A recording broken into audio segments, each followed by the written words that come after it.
మా మామ మీద కేసు కడతారు, నచ్చినట్టుగా ఏదైనా పెట్టుకోవచ్చు కంటెంట్.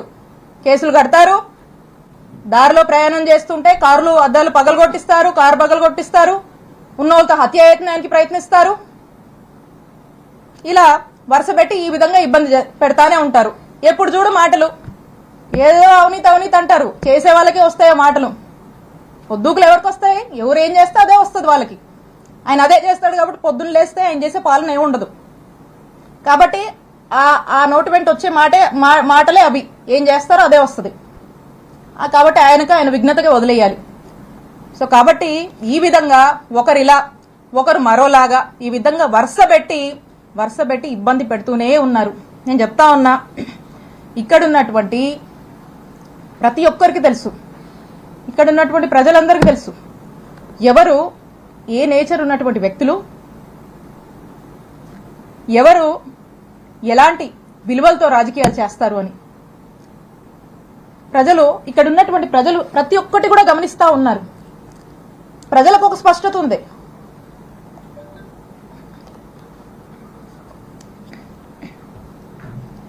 ఇక వీళ్లకు పొద్దుపోక ఇలా నన్ను టార్గెట్ చేస్తూ వరుసపెట్టి ఇబ్బందులకు గురి చేసి ఏదో నా కళ్ళల్లో భయం చూద్దాం అనుకుంటున్నారేమో. నాకు బాధేస్తుంది. ఎప్పుడు తెలుసా? అవతలోడి కళ్ళల్లో, అవతలోడు ఏదైనా పెయిన్ లో ఉండి నా దగ్గరకు వస్తే బాధేస్తుంది. అప్పుడు ఏదైనా కళ్ళెంబడి నీళ్ళు రావచ్చేమో అవతలోడు బాధ చూస్తే. కానీ నీలాంటి వాళ్ళు భయపెట్టాలంటే నాకేం బాధ అనిపించదు, నాకు భయం అస్సలు అనిపించదు నీలాంటి వాళ్ళు భయపెట్టాలని చూస్తే. మీకు రాజకీయాలు ఎందుకు అవసరమో చెప్పనా?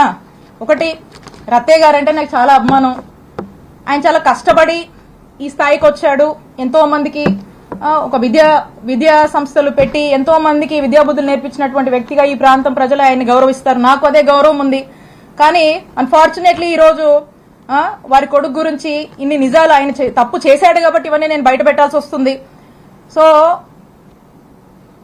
కృష్ణదేవరాయలు గారికి రాజకీయాలంటే, ఈ రాజకీయాల వల్ల వాళ్ళకి లబ్ధి జరుగుతుంది కాబట్టి ఆయనకు రాజకీయాలు కావాలి. కానీ విడుదల రజనీకి అట్లా కాదు.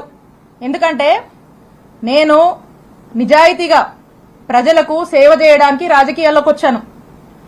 రాజకీయాల వల్ల నా రూపాయి, నా ఆస్తులే నేను కోల్పోయాను తప్పితే నేను రాజకీయాల వల్ల, ప్రజల వల్ల, రాజకీయం వల్ల ఏదో లబ్ధి పొందాలనే ఉద్దేశంతో నేను రాలా. నాకు అవసరం లేదు కూడా, బై గాడ్స్ గ్రేస్. మీరు ఎలా అంటే, ఒక ఉదాహరణ చెప్తాను.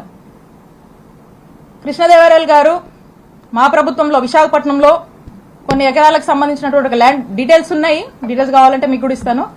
కొన్ని ఎకరాలకు సంబంధించినటువంటి ల్యాండ్ ఉంటే ఆ ల్యాండ్ ని అప్పుడు టీడీపీ గవర్నమెంట్ లో వాళ్ళ చుట్టూ తిరుగుతా వాళ్ళ ఈల అప్పట్లో. మా ప్రభుత్వం అధికారంలోకి వచ్చాక విశాఖపట్నంలో కొన్ని ఎకరాలకు సంబంధించినటువంటి ల్యాండ్ కారు చౌక రేటుకి మా ముఖ్యమంత్రి గారు చుట్టూ తిరిగి కారు చౌకకి కొన్ని ఎకరాల ల్యాండ్ కొట్టేశారు. ఈరోజు కోట్ల విలువ ఉంటుంది ఆ ల్యాండ్. అలాగే ఒక చెరువుకు సంబంధించిన ల్యాండ్ మీద కూడా కన్నేసి అది కూడా తీసుకోవాలని తిరుగుతా ఉన్నాడు. అది ఒక స్టేజ్ లో ఉంది. బహుశా మరి చేశారేంటో నాకు తెలియదు, దాని మీద క్లారిటీ లేదు.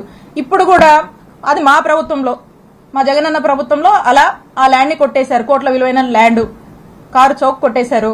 ఇప్పుడు కూడా ఓ ల్యాండ్ ఎంచుకొని మళ్ళా ఇప్పుడు కూడా కారు చౌక్కి కొన్ని కోట్ల విలువైనటువంటి కొన్ని ఎకరాల ల్యాండ్ ని కొట్టేయడానికి మళ్ళా కూడా ఈ ప్రభుత్వం చుట్టూ తిరుగుతా ఉన్నారు. ఎందుకంటే ఒక ల్యాండ్ ఎంచుకోవడము, దాన్ని కారు చౌక్గా దాన్ని ప్రాసెస్ చేసుకోవడము, దాన్ని కొట్టేయడము, ఇది వీళ్ళు అంటే రాజకీయాల వల్ల వీళ్ళ ఆస్తులు పెంచుకోవడానికి వీళ్ళు చేసే పనిది. మాకలా కాదు, మీలాంటి ఉద్దేశాలు మాకు లేవు. రాజకీయాల వల్ల మేము బతకడానికి మేము రాలా. మా రూపాయి మేము పోగొట్టుకున్నాం. మాకు ఒప్పుకున్నంత వరకు చేసుకుంటాం, నిజాయితీగా చేసుకుంటాం. మా నాయకుడిని మేము నమ్మాము, మా నాయకుడి కోసం కష్టపడతాం. మీరు ఎన్ని ఇబ్బందులు పెట్టినా మేమేం పారిపోం. మా పార్టీ కోసం నిలబడతాం, మా కార్యకర్తల కోసం నిలబడతాం, మా ప్రజల కోసం నిలబడతాం, పనిచేస్తాం. మళ్ళా మా నాయకుడిని ముఖ్యమంత్రిని చేసుకునే వరకు ఖచ్చితంగా కష్టపడతాం. మీరు ఎన్ని ఇబ్బందులు పడ్డా మేమేం పారిపోము. ఇంకా కృష్ణదేవరాయలు గారు అనుకుంటా ఉన్నారు, నాకు వైఎస్ఆర్ కాంగ్రెస్ పార్టీలో ఒకరిద్దరితో పరిచయాలున్నాయి, ముసుగులో ఒకరిద్దరితో పరిచయాలున్నాయి, ఆయన టచ్ లో ఉన్నాడని ఆయన భావించి ఆ ఒకరిద్దరు రేపు వైఎస్ఆర్ కాంగ్రెస్ పార్టీ గవర్నమెంట్ వచ్చినా కృష్ణదేవరాయల్ని కాపాడుతారు అనే భ్రమంలో ఆయన ఉన్నాడు. ఆ ఇద్దరు, ఆ ఒక్కరు, నువ్వు ముసుగులో ఉన్న ఏ ఒక్కరు కూడా నిన్ను కాపాడలేరు అని నేను క్లియర్ గా చెప్తున్నా నీకు. నిన్ను కాపాడలేరు, అది నీ భ్రమే. కాబట్టి